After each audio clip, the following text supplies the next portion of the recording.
You better watch out. You better not cry. You better not pout. I'm telling you why. Santa Claus is coming to town. He's making a list and checking it twice. He's going to find out who's naughty or nice. Santa Claus is coming to town. He knows when you are sleeping. He knows when you're awake. He knows if you've been bad or good. So be good, for goodness sake. Madam Toastmaster, fellow Toastmasters and guests, that's a terrifying song for a little kid. You take away the perky, happy music and just listen to those words. Whoa, it's pretty heavy.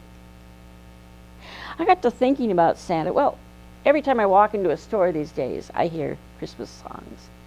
And so I thought, you know, there's really two types of songs. There's the carols, the lovely spiritual carols that we sing to celebrate the birth of a Savior. And then there's children's songs, specifically I'm thinking of mid-century America, the 50s and 60s when I grew up. And they're quite different, and I think a little off-putting. Let me put the scene in your mind here of what it was like in 20th century America. It was post-war. There was unprecedented prosperity.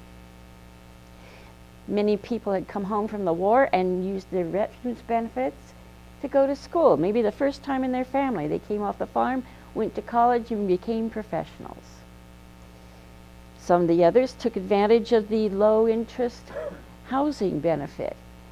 And there were developments were built with many, many people buying their first home. And into it, they put washing machines and TVs, and usually a wife and 2.5 children.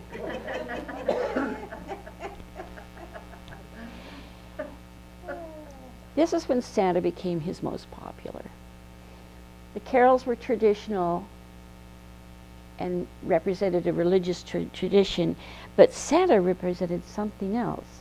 And I like to think of Santa as the savior and the god of conspicuous consumption. That's when it became necessary for children to have more toys than they could have possibly imagined. And it became an industry with Santa as its corporate logo. And I think the songs of that time illustrate that. But there was another undercurrent in that happy little society, and that was the Cold War. There was a lot of paranoia going around. The Cold War and the threat of nuclear annihilation. A communist under every bed. J. Edgar Hoover had his own little clipboard checking off who was naughty and nice. The comparison strikes me as interesting. There's a lot of drinking and smoking. If you've ever seen Mad Men, that's absolutely true. People drank and smoked a lot because there was this anxiety under all that good feeling. And the most important thing that you could do was conform. You did not want to stand out. You didn't want to attract the attention of the FBI or your neighbors. You wanted to be conventional. And this was Rudolph's problem. Back then, there was no diversity training. There was no acceptance of others who were not like us. There were bullies, and that was okay. Being bullied was part of growing up, putting you in your place. And Rudolph learned that firsthand. I don't know how he got up to the North Pole. Was he born there and they had to just take him in as family? Or did human resources make some tragic error? All of the other reindeer laughed and called him names. Because of his nose, you would even say it glows. They wouldn't let him join in any reindeer games. So poor Rudolph was just standing off to the side wondering, what is my purpose in life? But then, one foggy Christmas Eve, Santa came to say, Rudolph, with your nose so bright, won't you guide my sleigh tonight? And I'm thinking, This is one of these ugly duckling turns into a swan stories. This is one of those rags to riches stories. He who was last shall be first. I don't think so. I don't think, it didn't turn out that way because of what comes next in the song. Then all the reindeer loved him as they shouted out with glee. Hello, what, why would they, they're making Rudolph the hero of the evening and they're all, yeah, we love you, guy. It's weird. I know the real story. I know the real story, and it's not a pretty one.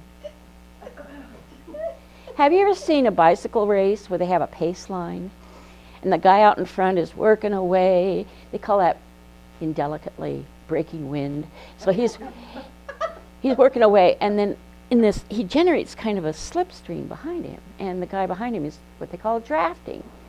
Everybody in that pace line's going the same speed, but the one in front is just working his heart out. And of course, in the course of events, the lead guy goes back and someone else takes the lead and works hard. Well, when you're a reindeer in a harness, you don't switch out. Every year, those other reindeer, used to fight over who was going to be first. This year, they noted with glee,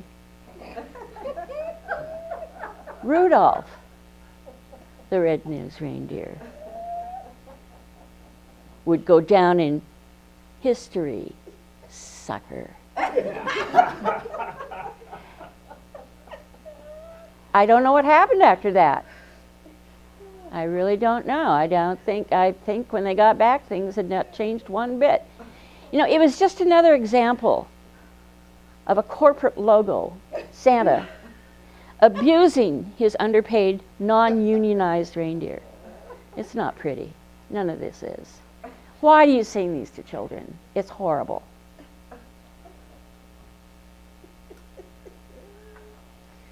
I saw Mommy kissing Santa Claus underneath the mistletoe last night. Do you know how confusing that is to a child? Adults think, oh, that's pretty funny. You're an innocent little kid and you, what? That's not possible. I love the second verse. Oh, what a laugh it would have been if Daddy had only seen Mommy kissing Santa Claus last night. What a laugh. I'm glad Daddy didn't get a gun for Christmas. He'd been hitting the old gin and tonic and, are they going to get divorced? Will Santa come? I don't know. Santa be my new dad? Oh, yuck. He's scary. So I think by these examples, I've tried to show you just how scary the Santa songs are. And if you have innocent children at home, or grandchildren, or friends, don't sing them this song. Sing them those lovely carols. Because whether you're Christian or not, they're glad to share those wonderful songs with you. And just ignore the crazy popular ones, except my personal favorite is Grandma Got Run Over by a Reindeer. Since I've become a grandma myself, it's lost its luster. My mother tried to explain Santa by saying he represented love. And that's a nice concept. And I guess you could say that's true. You could say that's true. Love is the innocent smile of a child. Love could be that hand-knitted sweater Grandma made. And love could be a new big screen TV just in time for the bowl games. Try to reconcile these two. It's impossible, but it can be done. Madam Toastmaster.